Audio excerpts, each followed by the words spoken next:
Good morning. It's me, your professor, Joe Miller. I am here to talk to you this morning about services. I don't have a lot of time, so I'm just going to basically touch on the main points of services.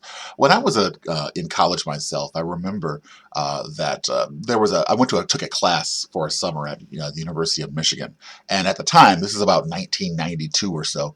That what they told us at the time was how the economy was going to morph into the area of services over the next 10 to 20 years. And at some point down the road, remember this is 1992, they said that we're going to become more of a service economy over time. And what there was a lot of fear about that in terms of service economy. There was a lot of fear about how much money people would make and how much what it would be like to live in a service economy, an economy that likely didn't produce as many tangible goods, but one that was designated more towards producing services for other people and other businesses.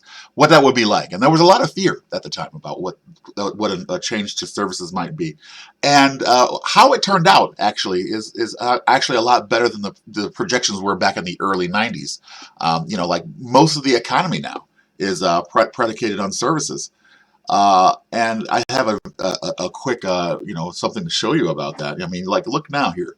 Right now, as a percentage of the GDP, about 81% of the GDP is based in America in services, right? And about 81% of employment is predicated on just creating services for other people. I mean, if you're a doctor, a lawyer, a professor, an accountant, you effectively have a job that's rooted in services. You're performing services for other people, let alone that of some of these other jobs that you have out there, like people who install equipment at folks' homes, or dog groomers, or people who are involved in professional sports, or opera singers. These are all folks that are basically the way we view the economy now. These folks are engaged in services. So much of our economy is based on services. I mean, you will often hear people lament the fact that we don't ever make anything in America anymore. Well, yeah, that's true. That has to do with the way that global commerce works. But it's okay. It turned out to be okay. I mean, we are rooted in services now, and this is kind of where we are. So yeah, let's move on here. Just hang on. Let me pull this other screen up here. There we go. All right. So let me tell you about four unique aspects of services, or four ways to really just describe services. The first thing is this notion of intangibility, right? When you talk about services, the reality for services is that services cannot be touched like regular, tangible products. They can't be touched, they can't be seen, they can't be tasted, they can't be heard, or they can't be felt. And none of the five senses really apply in the same way as like real tangible goods, right? You can't really do anything to these things. They can't be stored, and they're easy, and let's see, they're not particularly easy to duplicate. Um, so, um, so there you go. The second factor is inseparability, right? Like the notion of inseparability is that these things are, like they're pretty much like consumed at the same time that they're produced, right? In other words, if I can't just I can't buy uh, I can't buy like a six pack of haircuts. In other words, I really like the haircuts that a particular person gives. I would like to buy six haircuts and store them on a shelf. In other words, the same time that a service is produced for somebody, typically that's the same time that it's consumed as well. When I go to get a haircut, while they're doing the haircut, that's when I actually use the haircut. You see what I'm saying? So that's the notion of inseparability. Heterogeneity in services means that there's a lot more variability. I mean, when actual tangible goods products are produced, typically these things are very homogeneous. That one iteration of the product looks very much or is identical to the next iteration. But for services, there's always considerations that you have to make because of greater variability in what could happen. I mean, if you have a service that cuts people's lawns, the reality is that you can't apply the exact same maneuvers for every single lawn that you see because everyone's lawn is a little bit different. It's shaped differently. It's there's different considerations. There's trees in different places, so there's going to be a lot more variability. So in order to perform a service well, you're going to have to be able to do different things for every single service that you perform. And the last thing is perishability. In other words, you can't really store these things or warehouse or inventory a service. If it's once if it's not used, the revenue is lost. The idea of perishability. Think about like an airline, right? Airlines manipulate the price of tickets a lot because they're trying to they're trying to deal with the fact that once a flight takes off, if there's any unsold seats on that flight, that's just lost that's just lost money. There's no way you can recoup that money.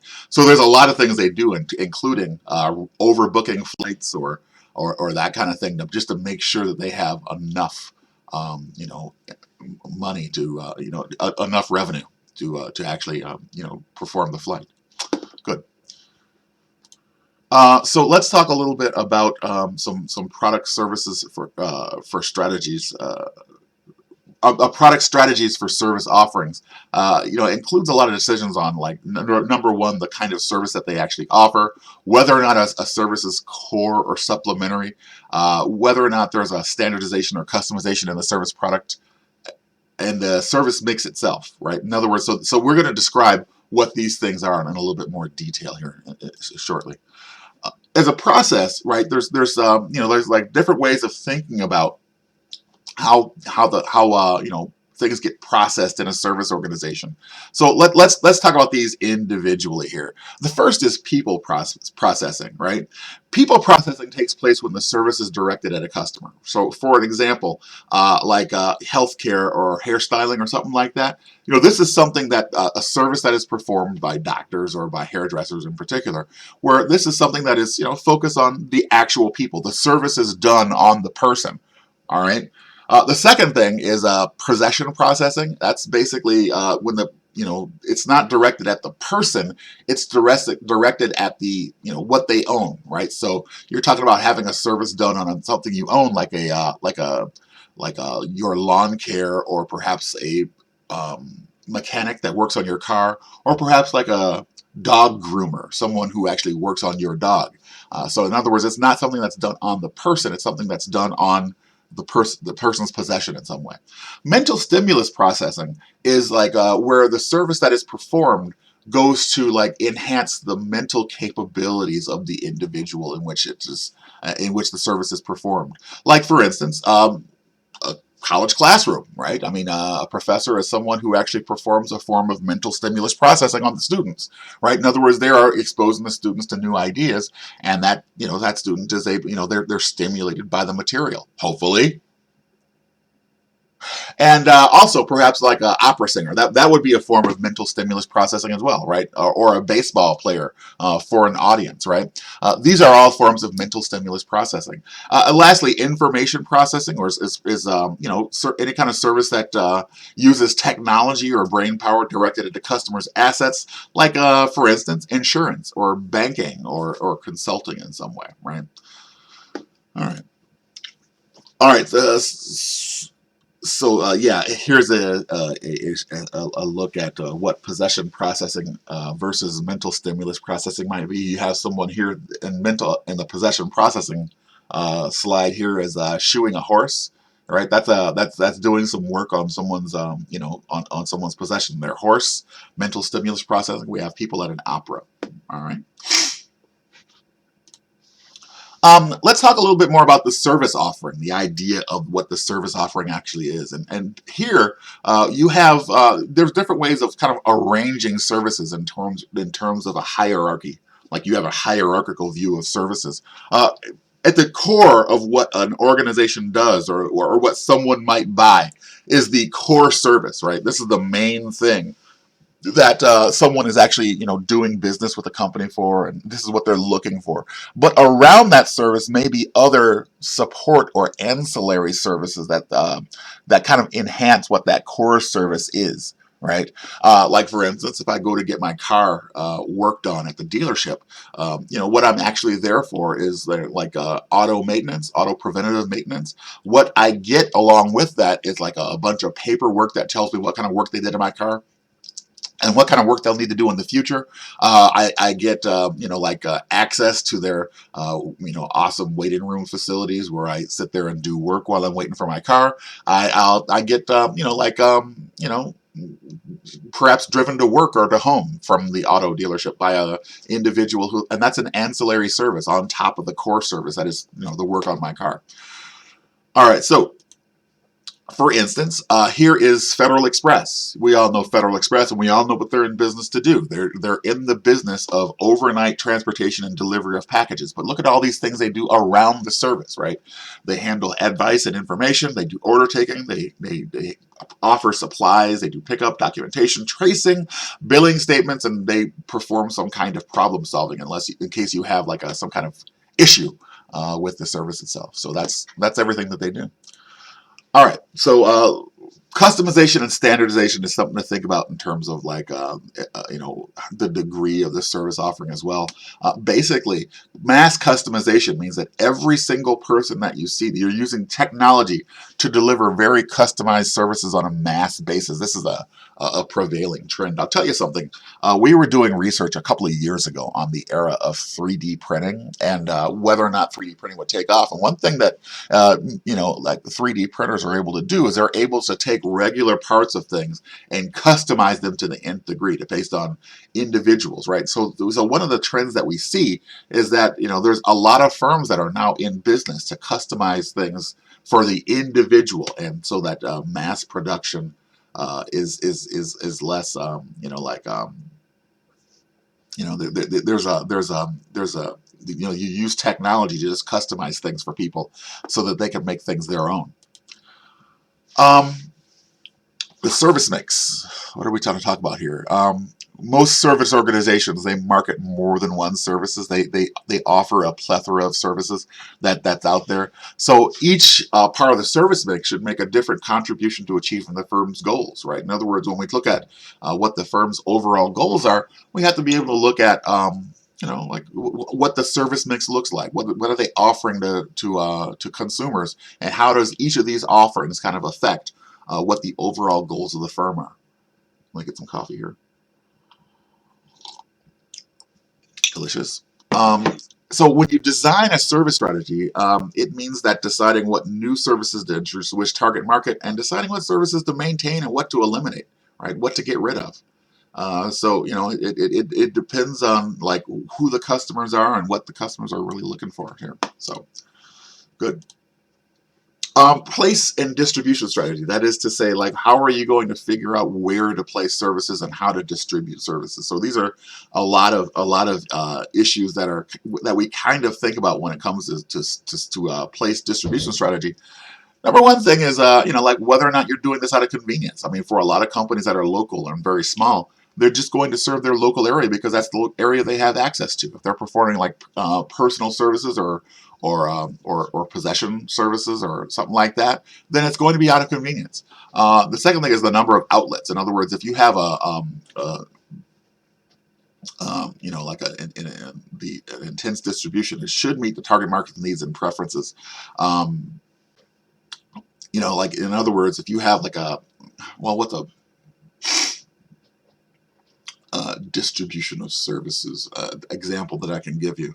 I guess what I used to say for this was like, think about all those people who do automobile car installations of radios and stuff like that. Those kind of companies that seem to have disappeared from the marketplace as radios have become more integrated into into cars. But like they would be like they'd have to be able to meet like with multiple locations in a city.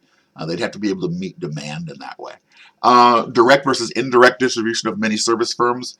Many service firms use direct distribution or franchising. The newest form of direct distribution is the internet. In other words, leveraging the internet to be able to move services around or deliver services. An example of that might be Grubhub, right? As Grubhub, like they're able to leverage the internet so that people can be able to order food from a wide variety of restaurants, that kind of thing. Or perhaps even Uber, all right? That's another thing to be thinking about.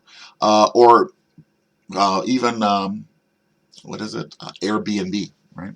Location, right? The location of a service reveals the relationship between its target market and its distribution strategy. In other words, where a service is located, it kind of implies information about who is getting this service and what their target is because of just where a service is located, and lastly, scheduling, right? In other words, when services are real time dependent, right? You have to be able to schedule particular thing, you have to be able to schedule services on a very timely basis. Think about cable TV installers. Well, don't think about them. I haven't for a while, but still, think about cable TV installers. I mean, it used to be that if you had cable TV or a service appointment, they basically told you to stay home all day. Now they have it so that you can have this scheduling within an hour.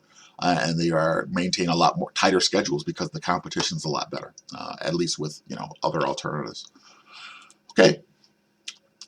With regard to promotion strategy, here's a few things to think about with regard to like promotion of services. You have to be able to stress tangible cues, use personal information sources. In other words, to be able to use like references from people that are out there. You want to create a very strong organizational image because you have to be able to issue the notion that their service is a high quality organization. You want to engage in post-purchase communication a lot. In other words, after the service, you want to be able to, like, after the service is performed, you want to be able to maintain communication with these folks, right? I will say that one thing about services that is unique is that like think about like a product, a tangible good product. If you go on a store shelf and you look on at products, and you pick up a couple of products and you want to compare them, you can look at these products and say, listen, I think this is a high quality offering. I think this is a low quality offering. I want to basically self-select my way into a certain level of quality. In other words, you begin to you begin to self-select your way into like what you think is the best option for you. With services, you can't really do that. I mean, in other words, if I'm going in to have surgery, and this has happened before, I don't really know what a cue is for a good surgeon versus a bad surgeon. I don't know who's going to do a good job versus a bad job. I mean, when the surgery happens, I'm going to be knocked out, and when I wake up, it'll be hard for me to tell that anything was really done, right? I mean, I know in a lot of cases anyway, in my surgery's case, I really couldn't tell if that something was done. So I really didn't know if they did a good job or not. I'm only, relying on various cues from the surgeon and the people, the surgical team. So, what is a proxy for me self-selecting in my way in a certain level of quality? Well, that strong image. In other words, the marketing from the hospital, like whether or not that hospital is a good hospital, or what I believe from the messaging they're sending me. The history of the surgeon, right? In other words, what the surgeon is able to communicate with me in terms of their educational experience and their professional experience. Their communication with me after things are over. In other words, their ability to talk to me about what happened in the surgery, and other things like that, like personal information sources. In other words, the idea that they're able to use my information in a way that it's relevant to me personally. That's the kind of thing that they can do. So it's important to understand that for services, these things are terribly important because you don't have the ability to actually pick up services and compare them against each other, right? All right. With regard to pricing strategy for services, here's a few things to consider. In other words, you want to be able to define the unit of service consumption. Should this be based on completing a service task, or should it be just time-based? In other words, as the longer you use this particular thing, the more you should be paying for a service. What's appropriate in terms of the unit of consumption, right? And you have to be able to determine also if multiple services should be bundled, right? Should pricing be based on a bundle of complete services or a bundle of elements, or should each of these elements be priced individually? That's an important consideration, and a lot of it's industry specific, or a lot of it's consumer expectation specific. So that's also important to understand. Okay, I think this is about it. Actually, just here's a few pricing objectives to think about. In other words, could you employ revenue-oriented pricing, which maximizes the surplus of income over costs? In other words, like we want to be able to maximize the income that we have that comes in. We could also do operations-oriented pricing, which is basically we match supply and demand by varying the price, like Uber does. Like in other words, when there's a lot of demand for Uber vehicles, the price goes up. when the demand is small, the price is relatively low, right? Or should we operate under patronage-oriented pricing? That is to say, maximize the number of customers by varying the price. In other words, we try to get the most amount of people using a particular thing as we can, so that we would vary the price to get the number of customers up. Kind of like Steam does, right? In other words, when Steam has a sale, they're having a sale because they know that they need to be able to, for each of the games or software that they offer, they know that a lot of it is predicated on just getting a critical mass of people to actually use the software, especially a software that has network externalities like online play. All right, so they would orient the pricing based on just getting a number of customers, so that they would practice patronage oriented pricing. Okay. All right, guys, that's it for today. So this is the lecture on the kind of abbreviated lecture on services. I hope you enjoyed it. I will make the quiz tonight, and I will post it up by 6 o'clock this evening. So I have to make sure I remember to do that. So I will be talking to you real soon. Okay. Bye.